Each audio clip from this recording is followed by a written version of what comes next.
Halo anak-anak, bertemu kembali di dalam Kipot SMP Karangturi. Kipot SMP Karangturi, obrolan santuy. Bersama saya Bapak Andi Gunawan dari tim motivasi SMP Karangturi. Kali ini kita akan mengangkat sebuah tema, yaitu tentang bukan sekedar berat badan.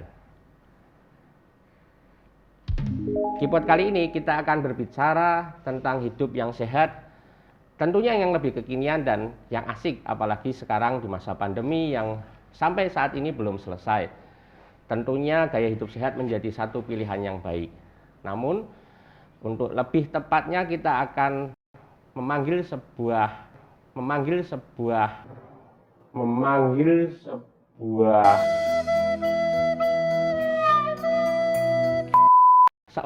tentunya seorang pelatih kebugaran dan salah satu alumni SMP Karangturi yang concern pada hal itu.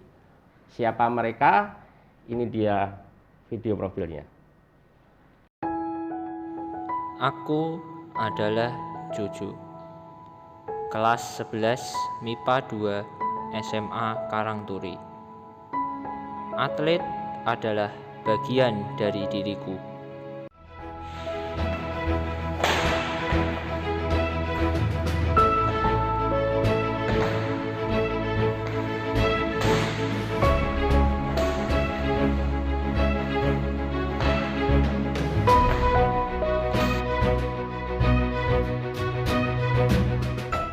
Dalam seminggu, 7 hari kuhabiskan waktuku hanya untuk berlatih. Tak kenal waktu dan lelah untuk berlatih.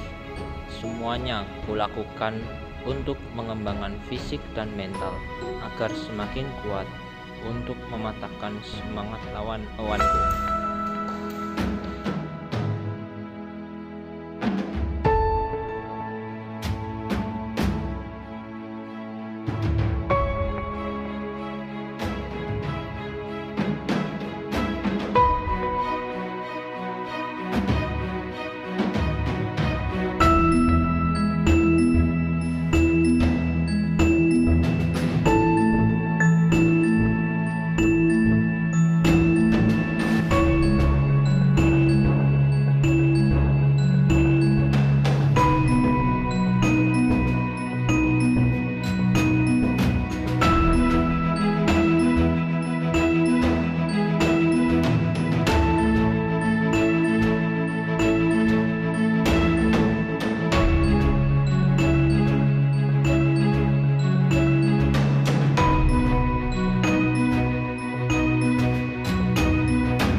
Inilah jati diriku sebagai seorang atlet. Ada kerja keras yang harus aku bayar. Bagaimana dengan kalian?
Dalila Nanda Filesia, biasa dipanggil Coach Pipi. So, saya sekarang bergerak di bidang olahraga dari tahun 2007, which is sekarang sudah 14 tahun di bidang olahraga. Berawal dari pelatih cheerleader dari mulai tahun 2010 sampai 2000 sekian. Lalu sekarang menjadi pelatih kebugaran di sanggar-sanggar senam di wilayah Semarang. Lalu pada tahun 2014 saya juga pernah melatih cheerleader di SMA Karangturi dan mendapatkan 9 besar untuk tingkat kejuaraan tingkat nasional di Jakarta pada tahun 2014.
Untuk teman-teman semua, jangan lupa untuk selalu meluangkan waktu untuk berolahraga minimal 30 menit untuk menjaga kesehatan kita di masa pandemi ini.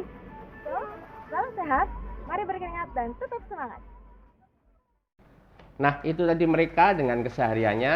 Tentunya sekarang kita akan hadirkan mereka di sini. Kita sapa narasumber kita yang pertama, yaitu Jojo. Halo, selamat pagi Jojo. Selamat pagi, Pak. Bagaimana kabarnya? Baik, baik. Boleh dong perkenalkan ke teman-teman?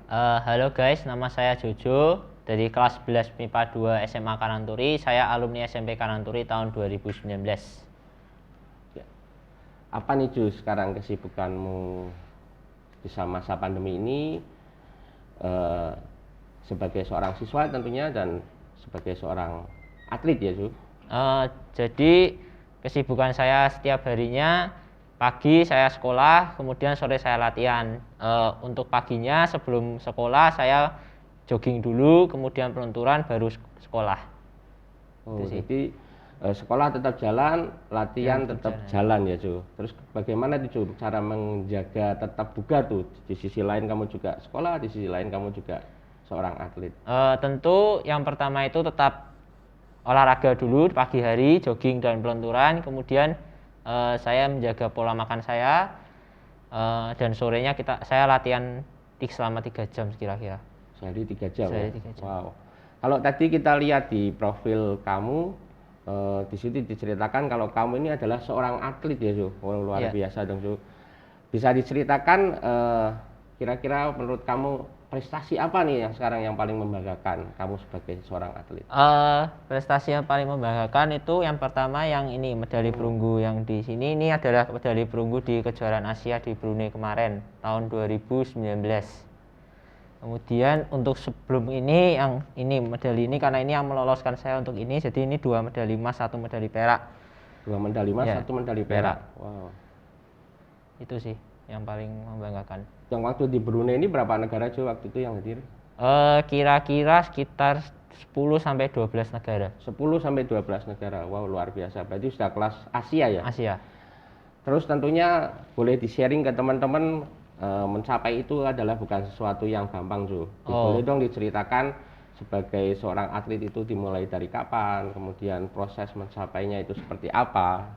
Jadi saya mulai wushu itu tahun 2009.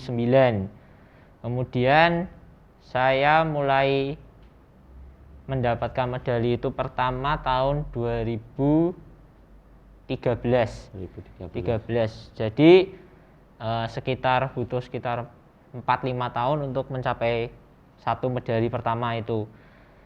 Tentu yang paling utama dari seorang atlet itu adalah kerja keras dan disiplin, karena kan kunci seorang atlet itu kan disiplin dan kerja keras. Kemudian tetap tanggung jawab sebagai pelajar juga karena masih sekolah. Jadi ya itu yang memotivasi saya sih. 12 tahun itu berarti umur Umur 6 tahun sekitar. TK atau TK besar. Berarti sudah mulai TK ya, TK. 12 tahun teman-teman. Jadi memang satu proses yang panjang dan butuh konsisten, Ya. butuh persisten tentunya. Nah, tadi kita sudah sedikit menceritakan tentang kesibukan dan prestasi dari seorang Jojo. Tapi tidak hanya itu, karena kita hari ini juga menghadirkan Aldila Nanda Felicia sebagai narasumber ya, atau yang biasa disebut sebagai Coach Vipi. Halo Coach Vipi, bagaimana kabarnya? Halo, kabarnya baik? Boleh dong diperkenalkan diri ke Oke. teman-teman. Halo, namaku Aldila Nanda Felicia, biasa dipanggil Pipi atau Coach Pipi. Biasa sehari-hari jadi seorang pelatih kebugaran. Oh, seorang pelatih kebugaran. Iya. Apa saja Coach kesibukannya Coach kalau sebagai seorang pelatih kebugaran itu? Apakah melatih apa? Mungkin teman-teman bisa tahu. Yang pertama pasti melatih kebugaran di sanggar-sanggar atau di klub, terus ada juga private, biasa mungkin ke rumah atau by online. Terus apa ya, biasa workout aja sih, Workout menjaga juga. kesehatan. Iya. Wow, luar biasa. Siapa aja tuh Coach biasanya yang dilatih kalau sebagai pelatih kebugaran? Yang dilatih biasa dari remaja sampai dewasa. Jadi mulai remaja biasa, terus yang dewasanya ada ibu-ibu, ada bapak-bapak. Jadi campur gitu. Dari remaja sampai ke Iya. bapak-bapak, Iya. ibu-ibu ya. Iya, ibu-ibu Tadi dan kita bapak-bapak. sekilas lihat di sini nih ada Piala Nasional Cheerleading Iya, Championship 2015 ya Coach ya. itu tim saya kebetulan waktu Oh. itu. Katanya pernah melatih cheerleaders juga di Iya. SMA Karangturi ya, betul ya? SMP kan SMA ya, betul, pernah. 2014, 2015, dan alhamdulillah waktu itu sempat masuk ke 9 besar National Cheerleading Championship dari total sekitar 49 tim seluruh Wow. Indonesia. Masuk ke 9 besar ya. 9 besar ya. Jadi Itu pertama kalinya SMA Karangturi lomba ke tingkat nasional dan langsung masuk ke 10 besar lah. 10 besar, terus yang dan tim cowok terbanyak dari semua tim gitu. Tim cowok terbanyak. Iya, betul, betul, betul. Jadi teman-teman kalau cheerleaders nggak cuma cowok ya, nggak cuma Nggak cewek cuma ya. cewek, Jadi cowok iya. pun juga sama-sama Cowok juga banyak. bisa untuk menjadi seorang cheerleader ya. Betul sekali. Oke, tadi perkenalan dan gambaran singkat dari kedua narasumber kita hari ini. Kembali ke tema kita hari ini yang kita bicarakan tadi, bahwa hari ini kita akan membahas bagaimana gaya hidup sehat. Sekarang kita melihat banyak komunitas yang timbul nih, seperti sepeda, lari, parkour, gym, bahkan pertemanan sehat dan lain sebagainya. Menurut Coach Vipi dan Jojo, kenapa sih kok sekarang komunitas-komunitas itu menjadi sesuatu yang viral dan hobi yang baru bagi anak-anak muda? Jadi menurut saya itu di masa pandemi ini kan sekolah pendidikan itu kan secara online sekarang. Jadi siswa juga mempunyai banyak waktu kosong. Jadi waktu kosong itu mereka gunakan untuk mencari pertemanan mereka dengan cara mengikuti komunitas-komunitas, kemudian ikut gym, komunitas sepeda, lari, untuk mengisi kesepian mereka di rumah, karena kan teman-teman mereka tidak pernah bertemu kan. Nah, jadi menurut saya sih itu sih. Ya, karena ada jeda waktu, Jeda banyak waktu, waktu karena sekarang sekolah juga online, terus untuk menjaga kesehatan mereka juga Harus tergerak ikut, gabung di satu komunitas tadi Iya. ya, bisa bersepeda, Iya. bisa parkour, Iya. gym, dan rekan pertemanan sehat ya. Keamanan Iya, sehat. betul. Kalau menurut Coach Pipi bagaimana Coach? Kalau menurut saya karena menyambung dengan kata-kata dari Jojo, sama juga sih, intinya lebih ke untuk menjaga kesehatan itu sendiri, karena kan di masa pandemi ini kita tidak bisa milih untuk tidak kena penyakit, karena kita nggak bisa tahu kan itu kapan kenanya. Jadi ya gimana caranya kita meningkatkan imun dari tubuh kita sendiri gitu. Jadi ya mungkin itu salah satu alasan orang-orang sekarang banyak join di komunitas-komunitas, mau lari, mau sepeda, mau gym, parkour segala macam gitu. Jadinya makanya orang-orang banyak berbondong-bondong untuk mencari kesehatannya masing-masing sendiri gitu. Ya, jadi ada efek positif dari pandemi, orang akan semakin sadar bahwa kesehatan Karena itu adalah penting sesuatu juga. hal yang penting, betul Iya, ya. betul. Sebetulnya kalau bagaimana sih seorang itu dikatakan sehat menurut Coach Vivi dan Juju? Kalau menurut saya sehat itu gimana kita merasa badan baik-baik saja dan tidak kekurangan satu apapun sih, seperti kesehariannya kita happy, terus fresh dalam saat bangun tidur, atau misalkan pokoknya kita nggak punya beban kesehatan yang membebani sehari-hari gitu. Oh, jadi olahraga itu jadi iya, sesuatu yang disadari tanpa harus menjadi beban. iya gitu. betul. Oke. Kalau menurut Juju gimana? Kalau menurut saya sih sehat itu kan definisinya kan jauh dari penyakit ya, yang paling utama ya. Sehat itu juga bisa dikategorikan kita bisa menjalankan rutinitas kita secara sehari-hari, itu kita sudah bisa sehat, karena kan banyak orang yang hanya bisa duduk di kursi roda kan, itu tidak dikategorikan sehat kan. Jadi itu sih menurut saya sehat. Jadi selama masih bisa beraktivitas Normal itu sudah sehat sih. ya jauh dari penyakit Jauh dari yang penyakit. menimpa dirinya, Menimpa dirinya. tentunya ya Ju. Kemudian boleh gak dikasih tips nih ke teman-teman bagaimana cara menjaga kesehatan? Kalau saya menjaga kesehatan saya itu tentu workout ya. Workout itu paling penting. Kemudian yang kedua itu menjaga pola makan dan istirahatnya jangan tidur terlalu malam. Karena tidur terlalu malam itu juga mengganggu kesehatan fisik kita kan. Jadi tidurnya kurang, jadi nanti bangun tidak bisa fresh. Nah, jadi menurut saya sih itu cara menjaga kesehatan. Jadi istirahat juga penting ya Jo, Penting. tentunya ya. Kalau menurut Coach Vivi, bagaimana tips mungkin ke teman-teman sebagai pelatih kebugaran untuk menjaga tubuh ini tetap sehat? Untuk menjaga kesehatan sendiri, mungkin saya mirip-mirip sama Jojo. Yang pertama itu adalah istirahat yang cukup, tidak kurang dan tidak lebih. Lalu yang kedua, menjaga pola makan sehari-hari. Yang ketiga, berolahraga rutin minimal 30 menit. Terserah mau olahraganya apa, mau itu lari, mau itu jalan kaki pun bisa dibilang olahraga, mau workout juga bisa gitu. Jadi yang penting ada bergeraknya sih tiap hari gitu. Boleh nggak Coach Vivi memberikan satu atau dua gerakan ke teman-teman ini supaya teman-teman kita yang di rumah ini bisa ikut menjaga kesehatan walaupun mungkin hanya di rumah saja, bahkan di kamar saja ya Coach ya? Iya, di kamar mungkin nggak saja perlu bisa. tempat yang besar-besar ya? Iya, enggak. Bisa kita praktekin ya teman-teman. Boleh. Ya, teman-teman yang di rumah bisa ikutan praktek sambil nonton video Kipot kali ini. Siap. Hai. Contoh gerakan yang pertama namanya elbow plank. Bisa digerakkan, ditaruh di mana aja. Mau pakai matras atau enggak? Boleh. Gerakannya adalah tangannya ditaruh di bawah, badannya lurus sampai ke belakang.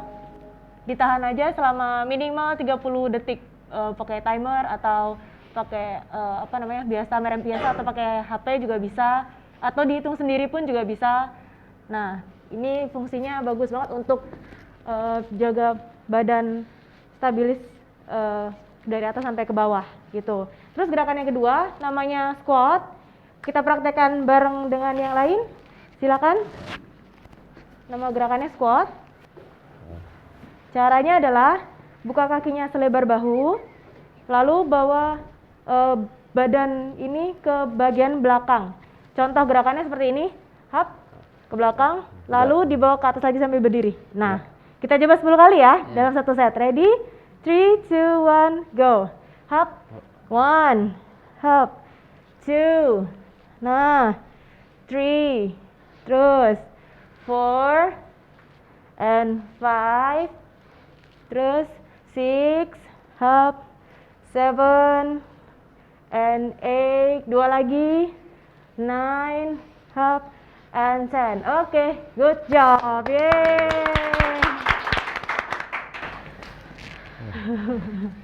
Terima kasih Coach Vivi. Hai. Saya serasa berkurang 100 kalori. Ya. Kita kembali ke topik hari ini, bukan sekedar berat badan. Kalau kita berbicara tentang hal itu, biasanya akan berkaitan dengan IMT atau indeks massa tubuh. Yap. Menurut Coach Vivi atau Jojo, bagaimana? menurut saya itu kan IMT, cara menghitung IMT itu kan berat badan dibagi tinggi badan kuadrat kan. Jadi tapi kalau saya sebagai atlet, saya menghitungnya itu tinggi badan dikurangi 110. Kalau cowok, kalau cewek itu tinggi badan dikurangi 100 kilo. Itu sih masa yang ideal menurut saya. Menurut saya itu Iya, sih. betul. Perhitungannya sama dengan Sama ya, Jojo, Coach? ya. Karena itu sudah standar ya. Iya, Standar. sudah standarnya. Standar untuk bagaimana seorang mencapai tubuhnya ideal sesuai Iya, dengan indeks massa betul. tubuh. Kayaknya saya masih jauh ini, Coach. Nah, Bisa kalau dilatih. berat badan kita nggak ideal, pasti ada dua hal yang bisa dilakukan, yaitu Iya. diet dan workout. tentu. Iya, betul, olahraga. Menurut Coach Pipi dan Jojo, mana dulu nih yang sebenarnya yang harus dilakukan? Kalau menurut saya yang harus dilakukan itu dilakukannya bersamaan. Berdua ini harus bersamaan. Jadi selain melakukan diet atau menjaga pola makan, yang kedua olahraga. Jadi gimana caranya kita melakukan keduanya? Ya harus dilakukan secara seimbang. Jadi kita selain menjaga pola makan sehari-hari, kita juga harus ada olahraganya untuk menjaga badan kita agar selalu sehat gitu, agar bisa menuju diet yang baik dan benar gitu sih. Hai. Kalau menurut Jojo bagaimana, Jo? Kalau menurut saya workout itu paling pertama dulu. Cuma kalau sudah workout, jadi diimbangi dengan pola makan. Jadi diimbangi dengan diet. Karena kan jika hanya workout tanpa diet juga percuma. Kalau tidak menjaga pola makan, sudah workout pun juga tidak akan turun berat badannya. Tapi diet saja tidak workout juga sama saja, gak ada yang keluar setnya. Jadi menurut saya sih dua-duanya penting, cuma diutamakan workoutnya terlebih dahulu, karena untuk menjaga tubuh itu paling penting workout dulu, baru menjaga pola makan. Workout dan pola makan adalah satu hal yang tidak bisa dilepaskan satu Iya. sama lain. Tapi yang kita lihat sekarang ini banyak teman-teman yang ketika diet ini malah kebablasan sebenarnya. Kadang bisa malah menjadi sesuatu yang menyiksa diri, bahkan menjadi satu beban nih. Kalau menurut Coach Pipi dan Jojo, sebenarnya diet yang benar itu seperti apa sih? Kalau menurut saya itu diet yang benar itu kan prinsipnya pertama kali anak-anak itu kalau diet itu makan banyak kemudian nggak makan. Nah itu ya, yang paling kebanyakan salah, seperti karena itu ya. sebenarnya itu diet itu kita makan sedikit tapi sering. Jadi tiap 2 jam makan, tiap 2 jam makan. Jadi perut itu tetap terisi. Jadi supaya mahnya nggak keluar kan. Kemudian diet, tapi harus diimbangi dengan tanya kepada ahlinya atau tanya pada dokter supaya mereka kan bisa menghitung berat badannya segini, tinggi badan segini, kemudian umur segini. Jadi mereka bisa memberikan nutrisi yang tepat. Dan nggak salah langkah juga ya. Biar tidak salah langkah juga. Kalau menurut Coach Pipi gimana tuh kalau diet? Mungkin melaksanakan diet menurut Coach Pipi seperti apa? Sama mungkin seperti Jojo, cuman kalau saya sendiri menjaga badannya atau menjaga pola makan saya sehari-hari itu dengan cara puasa. Puasa. Iya, kebetulan saya juga Muslim kan, jadi saya rutin puasa Senin Kamis.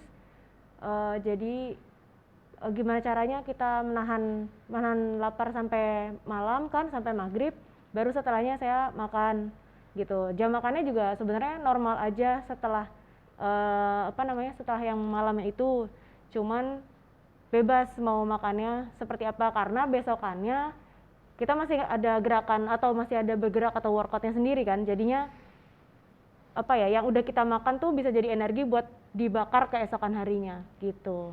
Dan kalau yang puasa kan itu juga saya nggak tiap hari kan, jadinya pas hari-hari yang setelahnya tuh atau selain hari yang saya puasa, biasanya saya juga jaga makannya sampai jam 12 siang baru makan sampai malam, sampai sore atau malam. Habis itu setelahnya ya minimal banget 2 jam sebelum tidur itu udah nggak boleh makan gitu. Jadi ada jendela makan yang Iya, ada diterapkan jendela oleh makan. Coach Pipi ya. Jadi walaupun puasa mungkin ya Iya. sekarang hari ini sudah mulai berpuasa pun Iya, betul.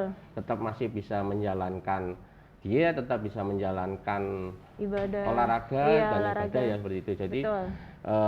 kembali lagi diet bukan sesuatu yang keliru, tetapi harus dijalankan dengan sesuai porsinya ya. Tadi Iya. dikatakan bahwa menurut Juju tadi workout itu utama, kemudian dia juga harus sesuai dengan porsinya. Bahkan menurut yang lebih ideal adalah tanya kepada ahlinya ya, Ju, karena nutrisi dan kebutuhan setiap orang berbeda-beda. Tentunya berbeda-beda. Kadang ada. Nah, inilah yang kadang terjadi ke teman-teman, bahkan mungkin beberapa yang akhirnya menahan makan sampai lapar dan yang terjadi efeknya adalah malah sakit, bahkan mahnya jadi kambuh. Iya, karena kan kronis, metabolisme orang beda-beda ya. Jadinya kita nggak bisa samain satu sama lain antar diet saya atau diet Jojo ke Bapak atau misalkan ke orang lain tuh nggak bisa juga. Atau dari nonton YouTube pun belum tentu apa yang kita tonton sesuai sama yang kita bisa lakuin gitu sehari-hari. Gitu. Ya, jadi itu perlu digarisbawahi teman-teman bahwa kalau bolehlah kita mencari referensi diet dari seorang yang kita lihat di YouTube ataupun di media sosial, tapi lebih idealnya kalau kita bertanya kepada ahlinya, karena kebutuhan tiap tubuh, tiap orang metabolismenya berbeda-beda, dan tentunya itu dilakukan dengan cara yang konsisten tadi ya, walaupun puasa ataupun yang sebagai atlet menjalankannya dengan konsisten, dengan jendela makan yang tepat. Nah, itulah yang perlu kita garis bawahi bahwa diet boleh, tetapi harus sesuai dengan porsinya dan sesuai dengan ahlinya untuk mencari referensi.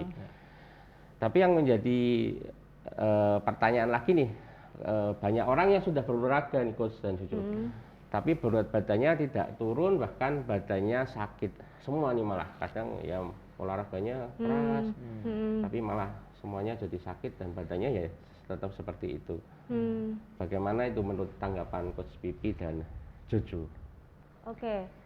Jadi kalau misalkan ada diet yang kurang baik atau yang salah atau keliru tuh karena dia belum bisa memahami dirinya sendiri gitu. Bagaimana dia tahu dan mengenal sinyal-sinyal yang udah dikasih ke dirinya, kan kita tahu ya batas limit diri kita sendiri seperti apa. Jadi kalau misalkan mungkin udah ada sinyal-sinyal, aduh saya kayaknya kok kurang istirahat, atau saya kayaknya perlu asupan nutrisi atau apa segala macam, jadi ya harus disesuaikan dulu gitu apa yang dibutuhkan, jangan langsung di push sampai malah akhirnya jadi kurang baik atau sakit, jadi ada yang cedera segala macam kayak gitu. Terus kalau misalkan di workout itu sendiri, menurut saya karena kenapa ada sakit-sakit atau apa segala macam, mungkin kayaknya kurang pemanasan atau pendinginan saat akan memulai dan mengakhiri workout itu gitu. Jadi kalau misalkan apalagi untuk yang pertama kali gitu kan, kadang dia suka yang penting aku mau coba workout, yang penting ada bergeraknya gitu. Padahal sebelum kenal atau sebelum memulai hal itu kan harus ada pengenalan gitu ke diri. Pengenalannya dengan cara mungkin awalnya ada warming up-nya, terus pas udahnya dikasih cooling down juga, jadi badannya juga nggak yang kaget gitu. Ya. Iya. Jadi mungkin itu sih. Tubuhnya nggak shock ya, Benar, harus butuh ada pemanasan dan ada pendinginan seperti itu. Kalau menurut Juju nih sebagai seorang atlet nih, kalau menurut saya kan tadi hampir sama ya, pemanasan sama pendinginan itu paling penting. Tapi workout itu kan harus sesuai dengan porsinya. Jadi misalnya untuk yang pertama kali, saya bertahap dulu deh, jangan langsung sesuai dengan batas limitnya. Jadi harus pelan, by step. Nanti lama-lama semakin kuat, nah nanti baru jalan sesuai target. Jadi gitu. Menurut saya sih gitu, hampir sama sih sebenarnya. Ya, jadi Juju pun ketika menjalankan atlet tentunya step by step kan, Step by step. Iya kan, apalagi gerakannya apa juga tadi Ju untuk lomba Ju? Oh iya, itu kan wushu itu kan sebenarnya gerakannya kan cuma diulang terus. Jadi step by stepnya misalnya dulu cuma misalnya gerakan itu diulang 10 kali, 20 kali. Cuma kalau yang sekarang ini kan diulang sampai 60 kali, sampai mungkin 100 kali mungkin ada. Jadi kan itu by step lah. Jadi tidak langsung anak kecil langsung dikasih 100, kan nggak mungkin. Nanti malah mereka ini cedera semua, nggak kuat, malah gimana. Jadi mereka mungkin 10 dulu, yang sudah kuat nanti nambah lama-lama jadi 100 gitu sih. Jadi itu teman-teman, jadi ketika kita bicara workout tidak hanya kita seperti langsung ngegas gitu ya. Langsung ngegas, ya. Jadi tubuh kita akan jadi shock, tapi Shock. semuanya Iya. bertahap. Mau kita Betul. workout seperti yang tadi Coach Pipi sampaikan, yang bahkan tadi kita sudah contohkan Iya, gitu ya. betul. Kita mulai dari mungkin 1 set, 2 set gitu ya, Iya, bisa. betul, Jadi betul. bertahap dengan pemanasan dan pendinginan tentunya, dan apalagi kita tanya sama yang sudah menjadi atlet bahwa Iya. untuk workout juga step by step. Step by Tadi step. dimulai dari satu gerakan, direpetasi lagi menjadi Repetisi berapa berapa kali sampai ratusan.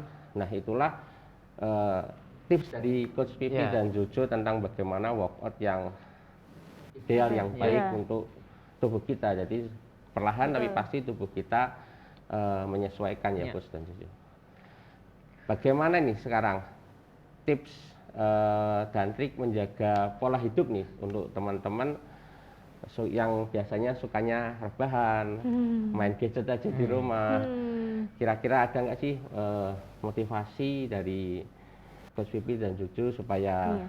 bisa teman-teman ini tergugah tentunya? Siap.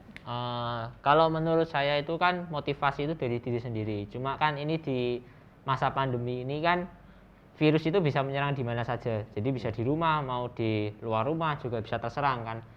Jadi untuk menggugah mereka itu kita menunjukin kita olahraga, kita bisa menjaga imun kita dan untuk menghindari penyakit. Jika kita hanya rebahan, nanti sistem imun kita turun, kemudian kita sakit malah bahaya nanti. Jadi menurut saya itu sih motivasinya untuk menggugah mereka. Ya, jadi jangan hanya rebahan tapi tetap berolahraga. Tetap berolahraga untuk Iya. menjaga sistem imun. Ya, kalau menurut Coach Pipi bagaimana, Coach? Tips-tips setelah ini buat teman-teman. Tips and trick, lebih ke trik mungkin ya. Triknya kalau saya pribadi nggak melakukan banyak hal untuk mengajak orang lain, cuman saya lebih ke menerapkan ke diri saya sendiri. Jadi gimana caranya tiap hari saya selalu ada olahraga atau workoutnya. Mungkin ada yang terlihat atau nggak terlihat, tapi biasanya setelah workout atau setelah olahraga itu saya update di Instagram atau Instagram Story biasanya. Jadi dari situ biasanya dari banyak orang-orang yang nanya, teman-teman saya atau kenalan saya gitu nanya, wah mungkin bertanya itu olahraganya gimana caranya sih gitu, boleh nggak ikut olahraga bareng, atau gimana caranya sih kamu bisa kemotivasi untuk olahraga terus. Biasanya ada aja yang tanya kayak gitu. Jadi saya anaknya nggak suka mengajak orang, bukan mengajak sih, maksudnya kayak memaksa orang lain untuk ikut olahraga. Cuman saya lebih melakukan apa yang biasa saya sehari-hari lakuin aja gitu. Terus saya post di Instagram saya. Jadi dari situ orang-orang jadi banyak yang tergugah sendiri sih untuk melakukan olahraga atau ikut memulai gitu olahraga yang mungkin cocok untuk dia gitu. Ya, jadi teman-teman yang generasi rebahan yang biasanya lihat gadget, hari ini mari kita mulai, kita tonton YouTube yang menggugah teman-teman, banyak gerakan-gerakan Instagram yang tentunya baik untuk kesehatan ya di masa pandemi ya. Itu memang itulah poin kita bahwa diet dan workout harus seimbang. Rebahan ya boleh, tapi waktunya juga harus dibatasi. Kita juga harus membagi diri untuk menjaga pola makan dan berolahraga dengan workout yang sesuai pilihan kalian. Terima kasih tips dan triknya, sharingnya Coach Pipi dan Jojo pada hari ini, luar biasa sekali. Semoga teman-teman yang di rumah terinspirasi, tetap berolahraga, bisa menjadi atlet cheerleader, bahkan menjadi atlet wushu berikutnya. Ya, semua. Teman-teman siswa-siswi jangan lupa untuk keyboard kali ini kita ada tugas di Google Classroom PJOK. Kalian bisa cek di kelas masing-masing, jalankan itu dengan bahagia tentunya karena kita sudah dapat masukan dari dua narasumber hari ini. Sebagai penutup kita pada tema hari ini, manusia tidak selalu merasa sehat, tetapi manusia bisa menjaga diri untuk sehat. Sehat berasal bukan dari olahraga, makanan, tetapi pikiran dan hati yang bahagia adalah salah satu dan banyak faktor yang bisa menunjang. Menjaga kesehatan hari ini akan berubah di kemudian hari karena kesehatan adalah aset di hari tua. Salam sehat, Mari berkeringat dan tetap semangat. Kipot SMP Karangturi, obrolan Santuy.